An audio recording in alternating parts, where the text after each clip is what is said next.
Here. All right. Good morning, Doug. Today I have a couple of interesting topics I'd like to discuss with you. Really, a couple of hypotheses I have about what actually might be happening in the world and where it might go. But I want to address a couple of the questions that we did not get to last Friday. Some that really stood out as very interesting to us. One was if Doug was told that he could take a pill that would give him 100 more years of life with guaranteed full vitality. Number one, would you take it? Number two, if so, is there anything you might change right now with this new lease on life? Yeah, that's kind of a cosmic question, actually, and a very good one indeed. Uh, First of all, from a practical point, people have been looking for eternal youth and life since, well, in the New World, certainly since Ponce de Leon. It's an old concept. Well, it goes back to ancient Greece, actually, first references to that type of thing. Anyway, it's actually on the horizon. First of all, from a practical point of view, it's not just an academic question, because if Ray Kurzweil is right about the singularity, and I think he is, in 20 or 30 years, which goes by faster than you can imagine, that option will be available to extend your life indefinitely, perhaps. So, okay, point number one. And if that comes up, would I want to take it? Well, sure. What would I do differently? For one thing, it would change my time preferences.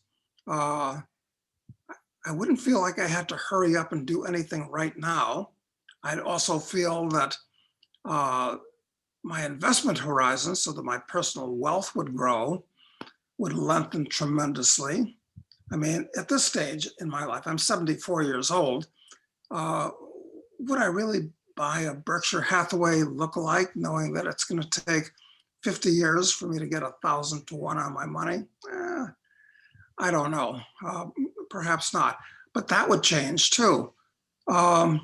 But there are problems. Would I really want to live 100 years? Under what circumstances?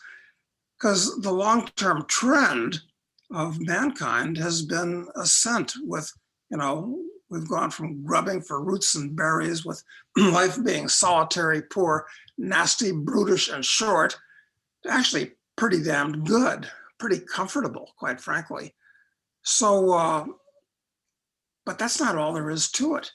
What if the political situation in the world changes in such a way that people that hold out of the mainstream views are locked up? Would I want to spend the next 100 years in prison of some type? Not too interesting. So it's a complex question in many ways. Of course, if the world was being locked down into a police state, I don't want to be the effect of what these idiots are doing. Perhaps I could find some way to isolate myself from them so that I could grow in wisdom and grace and not be touched by them. Maybe I'd pick some bizarre South Pacific island and hang out there in a fortress of solitude. I mean, the options are tremendous. But if I had another 100 years of life and youth, that's important. I mean, Vitality. I forget what, I think Jonathan Swift, I had this in Gulliver's Travels, where he had these ultra old people. I think he called them Strollbrugs or something. I think that was his name, that had eternal life, but they kept getting older. That's no fun. So absolutely, I'd go for it. Yeah, the vitality piece is a key component, because without that, what really is the point? And I think that your the view on the way you would, because the horizon for all your activities fundamentally changes. And when you're young, I think you tend not to play such a long game with your decisions. Like, you seem to be very short-term oriented when you're young. I was, like, what can I make happen next year, the year after? But really, that's the time where you should be playing this really, really long game. And then once you have the wisdom to know that the long game is the game to play, you don't have as much time anymore. You know, you're older and your actual horizon has narrowed. So being able to be wise enough to know that the long game is the right game to play in virtually every single circumstance you might encounter in your life, from investing to other things, relationships, everything. Um, you know, the horizon goes away. So, I mean, that's an interesting, I hadn't really thought of it like that, but But the fact that it's going to become a realistic possibility to live essentially as long as you want, 20, 30 years, that's a good reason to build up capital now, so that if the technology is very expensive, you can afford it. You can be among the people that can take advantage of it. one of the many reasons to accumulate capital. Yeah, it actually is. So Interesting. So let me get to another question here. Have you ever met Ross Albright? If so, what do you think of him? And why does he not? Why does Ross not get the attention he deserves, yeah, as compared to like an Edward Snowden or a Julian Assange? well, I'm kind of a pen pal of Ross, and I'm a big fan of what he tried to do. He's a solid anarcho-capitalist libertarian. You know, he really got railroaded. It was criminal what the government did to him. What is it? 2 times life plus 40 years. So Maybe you could tell. I wanted to spring him somehow, but I don't see how to do that. Doug, for people who don't know who Ross is, could you give us a couple minute overview? Yeah, he founded and ran something called Silk Road, which is on the dark net.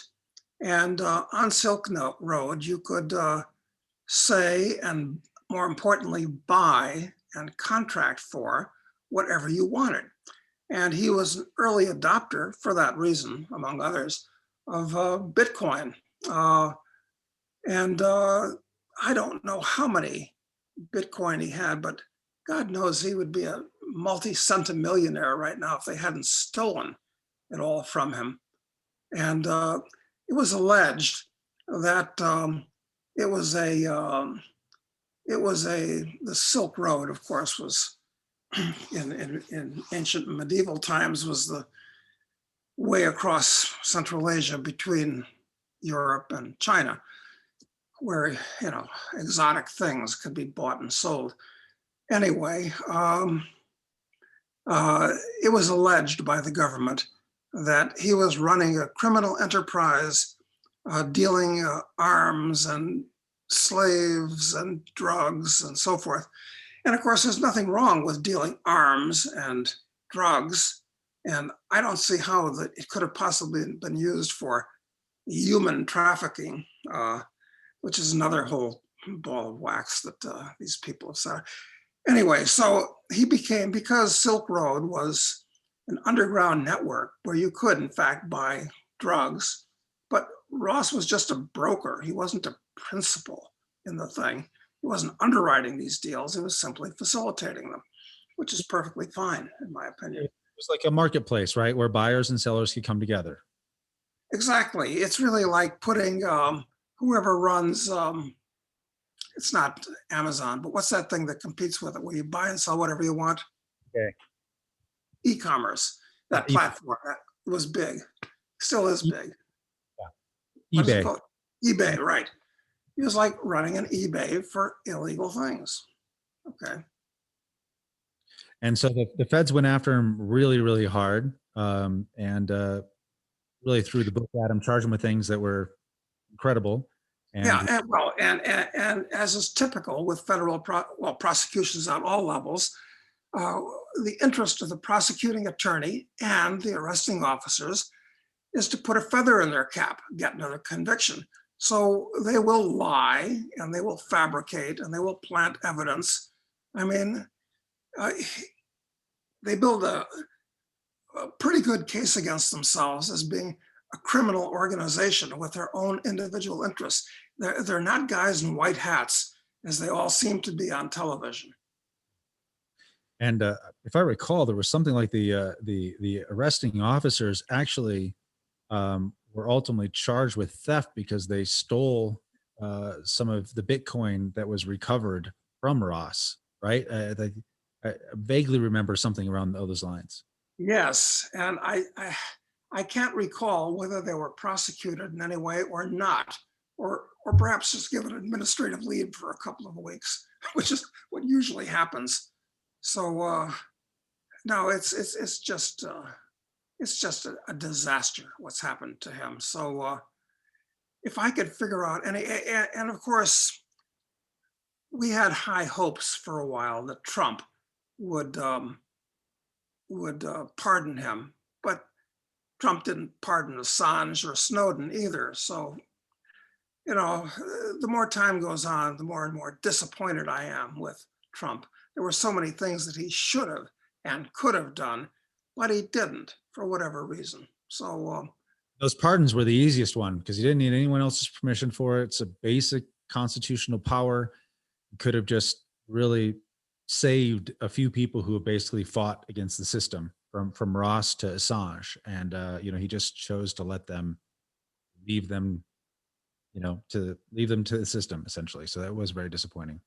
yeah, Trump, I'm afraid, is a very flawed individual, but that's all ancient history at this point. As I've been saying, but now that the Bolsheviks are in office, they're not going to give up the reins of power. So I can't wait to see what happens in 2022. I hope I'm wrong. Not that the Republicans are any, great difference, but at least they're not actual crazy Bolsheviks. But I think it's all over. These people are in office for the duration. That seems to be true. And you seem, and you said that you were something of a pen pal of Ross. What do you mean? Well, at Freedom Fest several years back, I was on a panel with his mother, Lynn, and we talked about all this, and she's always looking for some angle, as she should be, to help his situation. And I thought I had some connections with Trump, and I said, well, let me reach out and see what I can do. Because actually there is a guy in Aspen that is said to be, and probably is, his oldest and best friend. And I thought, well, I can reach out, and but none of this worked out. So that's how my communication with Ross, which can be direct because you can write anybody in prison. You can do that. It's basically been through his mom. What a terrible situation. I really, as soon as you start thinking about how some of these people have just been, the merciless state going after them and the way that they do, it's just, you realize it could happen really to anybody. That fickle finger points at you and you are screwed. They lock down all your financial accounts. You don't have any money. You can't hire lawyers to defend yourself. They throw the book at you. They get the media to turn the public's fickle opinion against you. I mean, these people are really dangerous, much more dangerous than the mafia. I would rather, to be honest with you, do business with the mafia than with the government. The mafia are criminals, et cetera, but there's an honor code with these criminals anyway. They have to move in their own silo and keep a certain honor code within limits.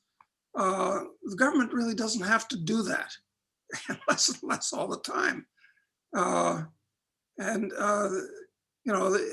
Even the mafia wouldn't try to shake you down for 40 or 50% of your income.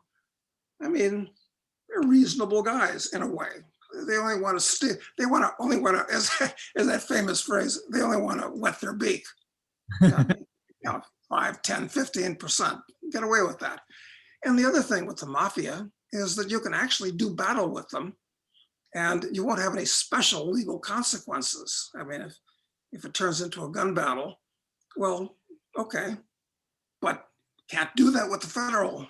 So actually the mafia is much better. In fact, there was a science fiction book written, oh God, many years ago now, called, of course, I can't remember the name of the book, that was about a sci-fi world where the mafia actually turned into the government.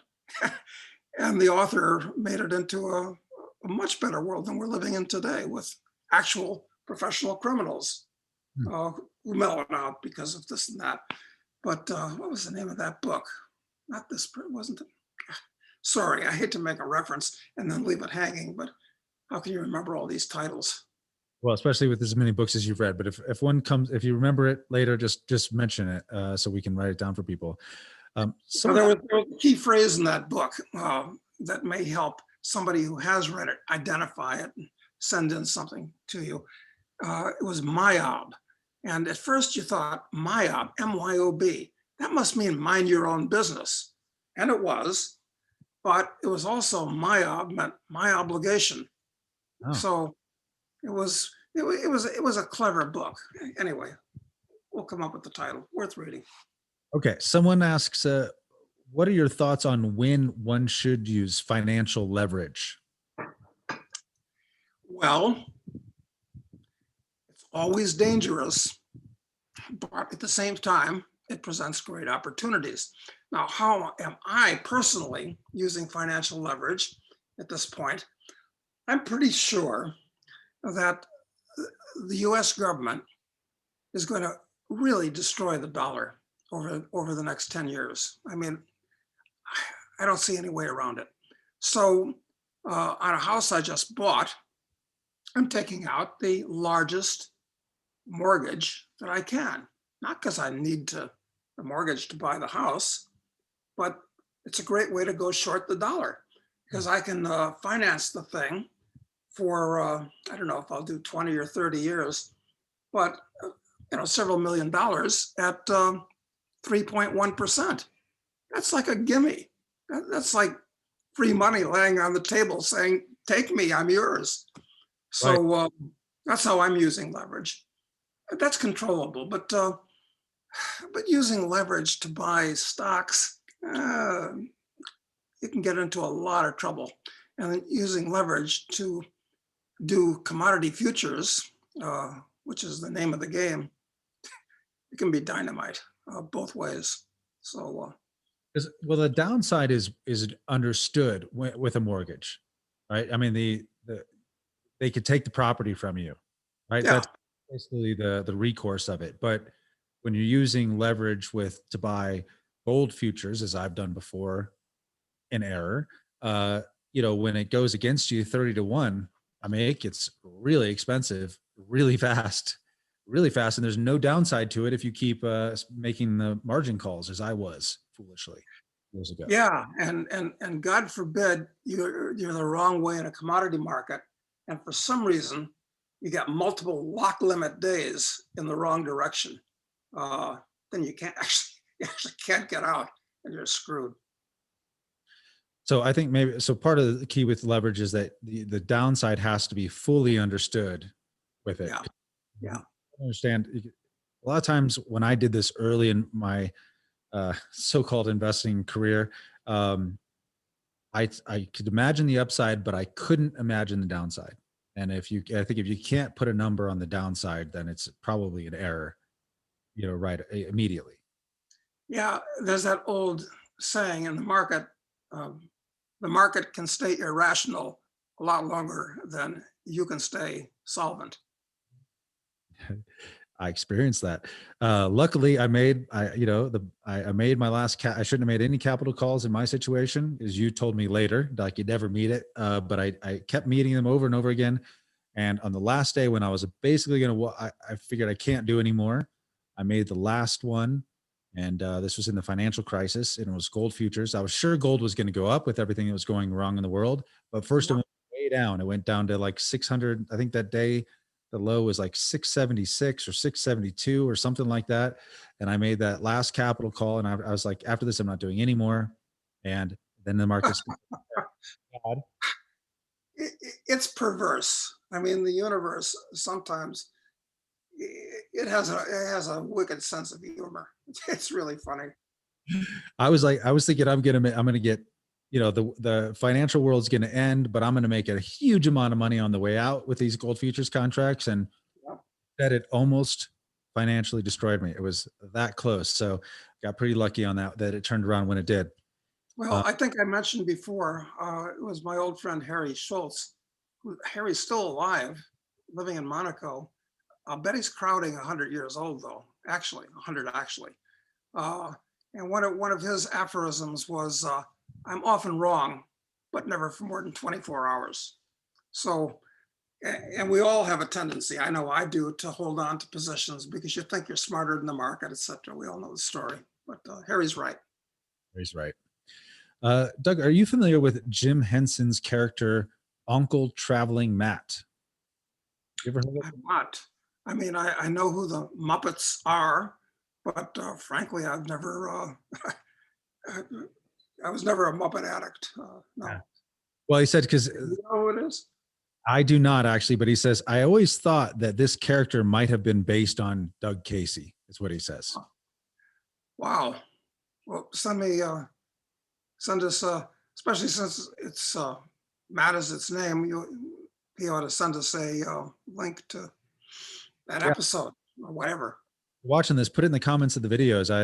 I'd love to check out a clip about it and see. Let's see. Let me look for one more question here.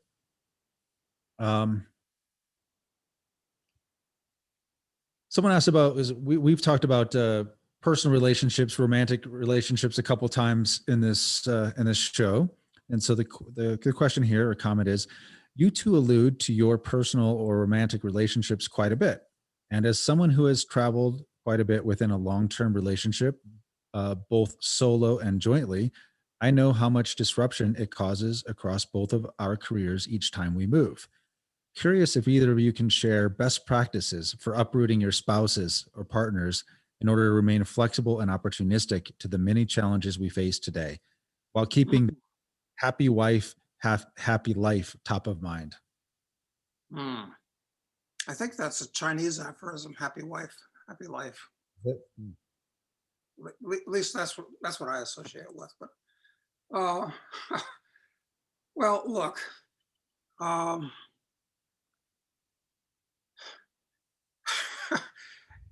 you know, it's hard to talk about this without being terribly politically incorrect, and perhaps as a male, risking alienating the distaff side of our audience.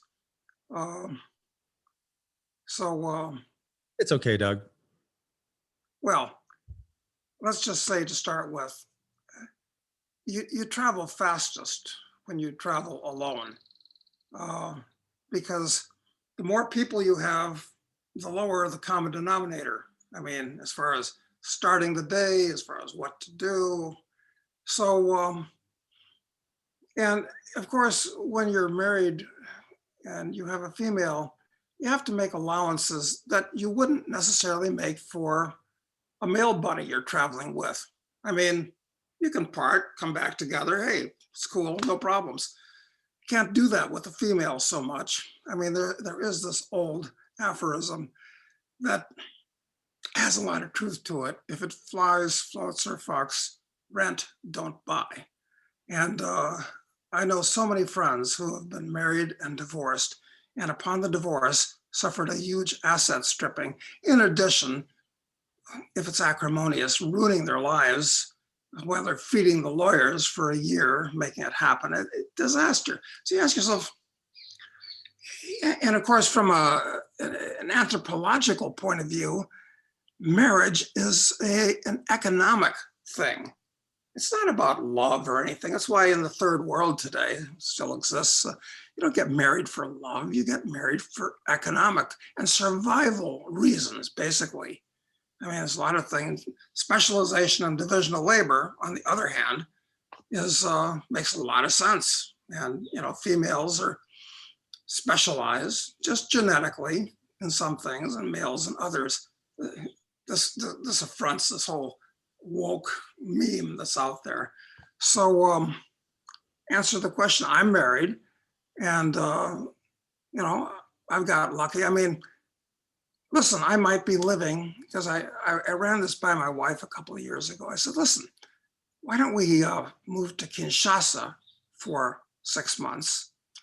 And I thought it'd be fun because I think Africa can be a lot of fun. And in Kinshasa, I know that living there for 6 months, I would know everybody worth knowing in the Congo, which is worthwhile.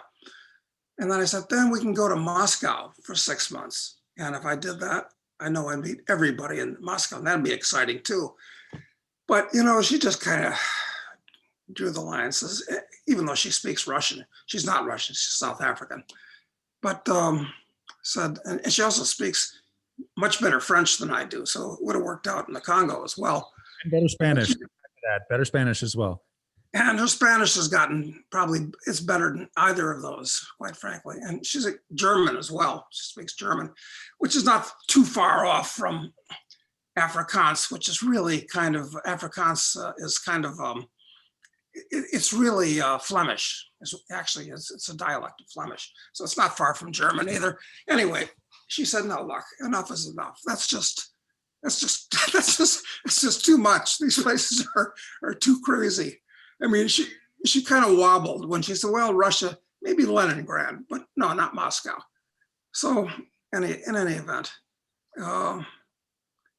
so there are disadvantages to being married, but she's frankly kept my tit out of the ringer so many times when I might have made a mistake. But, women have kind of an ESP, if they're good, that a lot of men don't pick up on so well. So what do you think? Well, I mean, I've been on the side of the asset stripping, as you know, in my life. So I can see the downside of it, and you have to be very careful with the partner you select. I think it's really, really important that you pick the right one. But when I think about your wife and the extent that she goes to watch your back, I remember the first time, we met in Buenos Aires, and then the first time I had dinner with you and her, I'd never been interrogated in my life. Never. But she was like, well, what do you want exactly? What are your intentions here? But she was there. She was protecting you, protecting your interests in a way that you wouldn't have done for yourself. And, and I remember it was a pretty brutal dinner, and you sat there quietly the whole time. I don't know if you remember this or not, but you sat there, you didn't say a word, you just ate, and she just grilled me the entire time. I don't remember it in particular because it happens almost every time. So, well, I remember we walked out of this restaurant, and I'm just like, what just happened? And you put your arm around me and you said, it'll be okay. That's what you said to me. Well, she's a lawyer, and her mind is wired like a lawyer's. And she's also an MBA, which I consider a waste of time, but she actually learned some stuff. She's got a great business head and great at seeing angles. So, yeah. No, you can get lucky that way. Of course, there are disadvantages too. I mean, everything is a balancing act. Everything's a trade-off, but also companionship, I think, is incredibly important. I think, having some kind of companionship is important. And I think that, maybe you can find it with a tight group of friends that are, around you. But I just, if you have a great partner, a great romantic partner, I think that, 2 + 2 can equal 5. It can happen that way. Now, yes, of course, there are trade-offs, but on the whole, 2 + 2 can equal 5. So, and I feel great about my relationship I have now in that way. And I certainly can see how Ancha has, say her name, how your wife has provided that for you. And I have to say, because she was really hard on me when I first met her, she's been one of the sweetest, kindest, most thoughtful women I have known once I passed the filter. It's true. And she's a huge fan of yours, which speaks very highly, because let me tell you, she's not a fan of too many people. Well, I am of her too. So good. Okay. Well, let me run a couple of conspiracy theory ideas, these total speculation ideas that I've had. I just want to see what you think of them. So, know that the central bank digital currency, something that you dubbed years ago, you coined the phrase, as far as I know, Fed coin, where when you saw Bitcoin, you're like, well, the Fed is going to come out with their own. And now these are being called central bank digital currencies. China rolled one out. It's clear that they're coming everywhere. And there's a lot of advantages from central bank's perspective for having these things. I mean, lots of advantages from their Huge. perspective. Now, Huge. the challenge of it all, the challenge of these is that there's a couple of requirements you must have for them to be successful. You have to have a positive ID, like a biometric level ID on every account holder. You have to know exactly who they are, total confirmed identity. And, and in our current banking system, yeah, I know there's the KYC stuff and all that, but it's not biometrically confirmed. Lots of people can have lots of different accounts. Like, because the central bank digital currency relies on the fact that they can track every payment from one party to another, every single one, and they can regulate every single transaction. They got to know the originating party and on the biometric level. That's first and foremost. Second thing they have to have is they have to have, in order for it to work, they have to have wide distribution. They have to have wide distribution, or else it won't work either. So my thought is that perhaps, as I'm very, very against these vaccine passport ideas, but a vaccine passport is the instrument by which they get distribution and positive ID, and adding a digital wallet to that for distribution of central bank digital currency becomes incredibly easy, becomes possible where it wasn't possible before. And then maybe whether they're seeing it as a opportunistically, or if they're doing it for, or if it was part of a plan, it seems clear to me that the vaccine passports will be the gateway to the distribution of the central bank digital currency. What do you think about that? Yes, I think you're absolutely right. And it's probably even worse than you describe, I think, Matt, because once the paper money goes away, and of course, most people don't even know what gold and silver coins look like, so they're kind of out of the picture totally at this point. So if you want to buy or sell or save or do anything, from playing a local poker game even, it's all going to be with digital money. Well, so they know everything about what you're doing and what you like and everything. But worse than that, if they don't like you, they can shut your account down and you got zero money, zero way of trading at all. And that's a disaster. And of course, it makes it really easy for them to inflate the money supply any way they want. Or this is such a dystopian, ultra Orwellian thing that it just amazes me how stupid people are. It's like Einstein said, after hydrogen, the most common thing in the universe is stupidity. And the widespread lauding and adopting of the idea of digital state currencies, central bank currencies. It's horrible. And you know what? It's that once that happens, the government is not going to want competition with its own currency. I mean, it would avoid so much control and all that. So I don't doubt that just as gold was illegal for many years before possession became academic, so now it's legal again, that they'll make Bitcoin illegal. That doesn't mean Bitcoin's going to go away. It won't. But it will be dangerous to accept it or to try to pay with it or to offer to pay with it. You don't know if you're dealing with some government narc or stooge. So this is a catastrophic disaster for central bank digital currencies. I think so too. I think people, it seems to me that because you and I focus on economics and finance as a core piece of our thinking, that this has been the biggest threat more than anything else that is out there, because the control over the money is what has really destroyed the standard of living of many people since the early 70s. Where now you have to have two people in a family work in order to be able to live, in the way you used to have one person work. And so I think that this is the end game, no matter what is happening.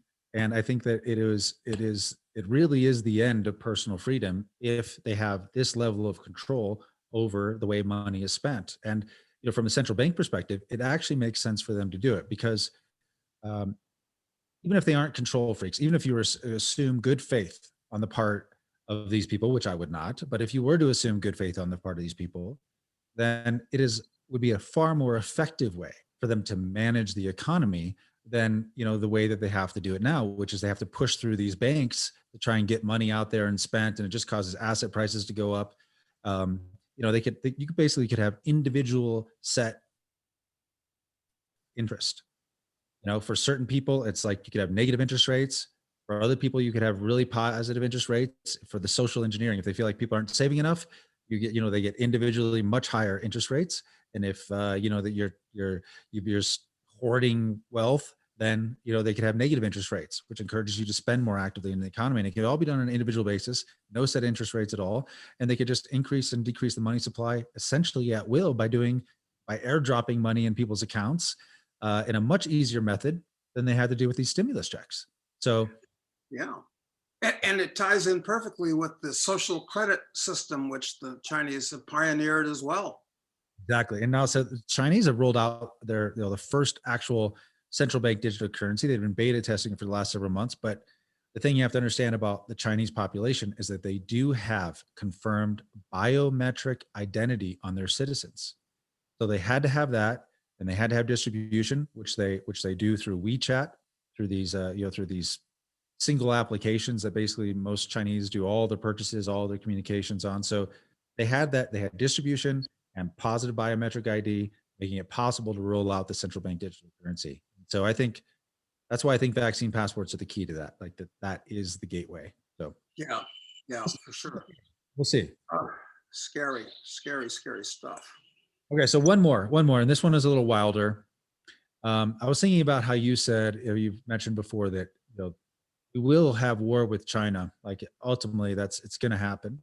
You said, but it won't look like any war in the past. And you said most likely, biologics or biological warfare is going to be a huge part of it. And I've been skeptical of that idea myself for a couple of reasons. One, because it seems like I thought maybe information war or maybe like a EMP type stuff would probably be more effective.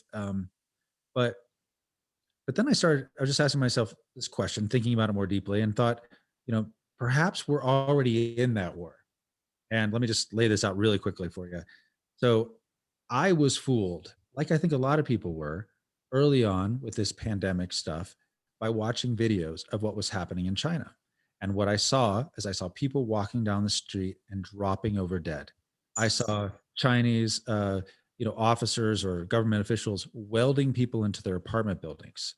And I thought, if the Chinese are acting, if this is what's happening, then it is serious. Like this is not a joke. Like this must be serious. And I'm convinced at this point, at least the part where you see people walking down the street and falling over dead didn't happen. I think was a psyop. I mean, I just think that and I think many other people were just completely fooled by that idea. And because we haven't seen anything like that anywhere else in the world, it only happened there, only there.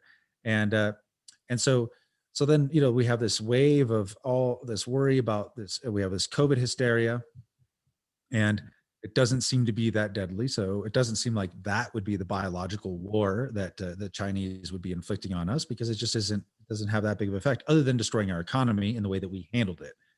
But perhaps these vaccines could be the actual biological war, perhaps. And I just mean this in saying that, like, we, unlike most places, unlike China, are using these mRNA vaccines. And, maybe these mRNA vaccines sort of lay the groundwork. Like the Chinese are not using mRNA vaccines. Many other countries, the Russian vaccine is not an mRNA vaccine. And perhaps that this is the biological war, but it's done in a way where it's very not obvious, which makes sense for the Chinese because, I mean, if they actually were to launch a war against us, we are too strong still. We would, I mean, at 9/11, when a handful of people caused significant damage, by flying planes into buildings, everyone in America, myself included, was like, fuck these guys. Like, we're going to go, I don't care who it is, who did it. We're going to go get them. Like, that was my intuitive response to it. And I was young, then, but I think most Americans have that response. And you got to imagine if we felt like we were actually under attack by a foreign power here in the country, Americans would do that again. I mean, we would just be like, no, we wake us up and we would seek retribution, but done in this sort of covert way. We don't even know what's going on. And I mean, you could look back later and go, these Americans are so dumb. This virus that really wasn't that big of a deal. They destroyed their economy over it. And then after all that, they rush these vaccines and poison their population. And it's total speculation. I have no idea, but it's an interesting thought experiment anyway. What do you think about that? I think that's very interesting because that could be the plot for a sci-fi novel. And frankly, science fiction is a much better predictor of what might happen in the future, and in most cases has happened, than any kind of think tank papers. And that is a credible scenario, as they say around the Beltway. Sure. Yeah, look, a biological war makes all the sense in the world, especially from the point of view of the Chinese, because they're all genetically, the Han Chinese are pretty related. I mean, they're a group. They don't have a problem with migrants coming into the country or immigrants from all over the world. That's not the case. That doesn't happen. So and the Chinese believe, like every group believes, as almost every group believes, that they're superior to everybody else. It's a totally racist society. Most societies are. So it makes sense from that point of view. And you don't want to destroy all the materiel that both the enemy has and you have, because they're going to destroy most of your stuff too. Hey, this is much better than a neutron bomb, much better than a neutron bomb. And you don't know who did it, so they don't know who to counterattack. No, a biological war that's genetically directed and using a vaccine like this, it's brilliant. I mean, you can't believe that the wokester class and the political class in this country could be that evil that they really would try to wipe out so many people. But I look at Bill Gates and I really see him as being, I mean, he wants to be Dr. No or Eric Blofeld or some other kind of James Bond type anti-hero. Yeah. Yeah, anything is possible. And it's realistic, it's logical, it's quite possible. So why wouldn't they do it? I mean, I've always believed that anything that can be done eventually will be done. It's just the law of large numbers. Yeah, it's quite credible, I think. Well, just a hypothesis. I have no idea. Total speculation, obviously, but it's just these sort of predicting the future seems to me to be a lot about like testing, like putting out a hypothesis and then trying to prove it wrong. I guess this is how science is supposed to be done, right? You put an idea out there and you're looking for evidence to the contrary constantly.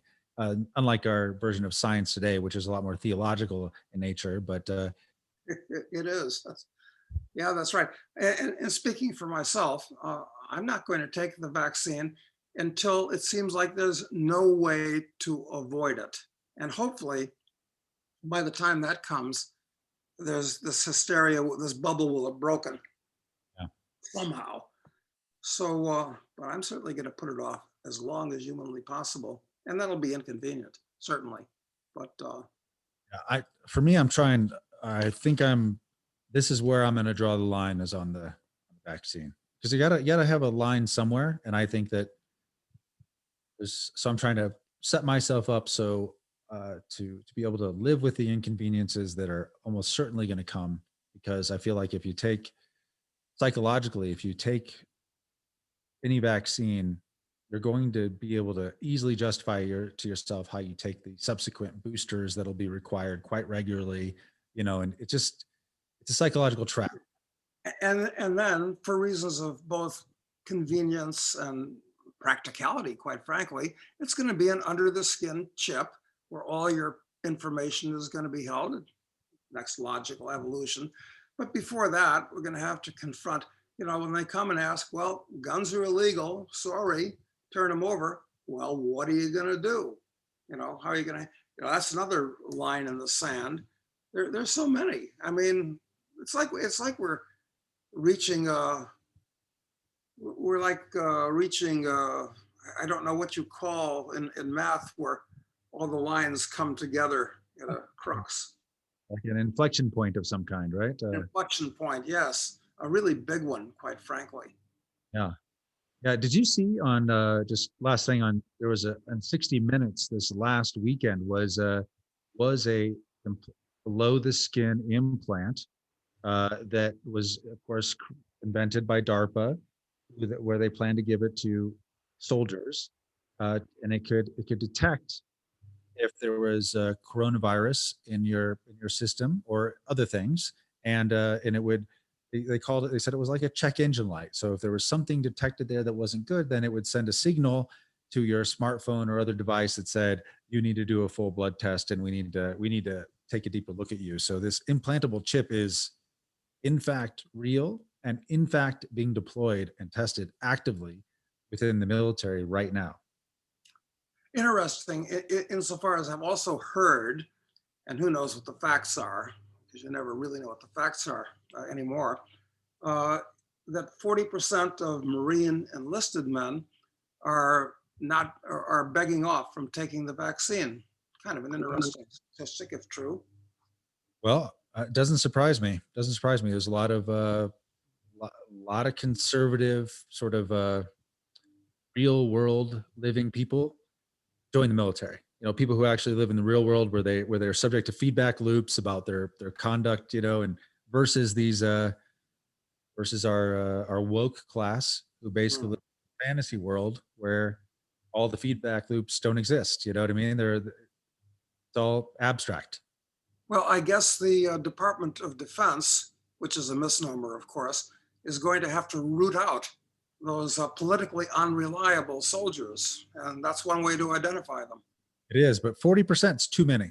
If they get it down to 10%, then it's easy. So it'll be an information war for a while, but 40% is too much of the fighting force for them to actually take a political stand against. Yeah, that's right. That's right. Yeah, that's too close to, yeah. Well, they'll find a way. They'll find a way. They're good at this type of thing. One of the few things they're good at is social engineering. So they'll figure it out. I think they will. Okay. Well, we'll leave it at that for now, Doug. Thank you very much. And tomorrow we have a special guest on, Gerald Salente, going to be joining us. So that should be, he's quite a firebrand. He has lots of interesting ideas and thoughts and is really a liberty-oriented individual. So it should be fun to have him. Yeah, absolutely. I'm looking forward to it. Okay. All right. Thanks, Doug. Appreciate it. We'll talk to you tomorrow.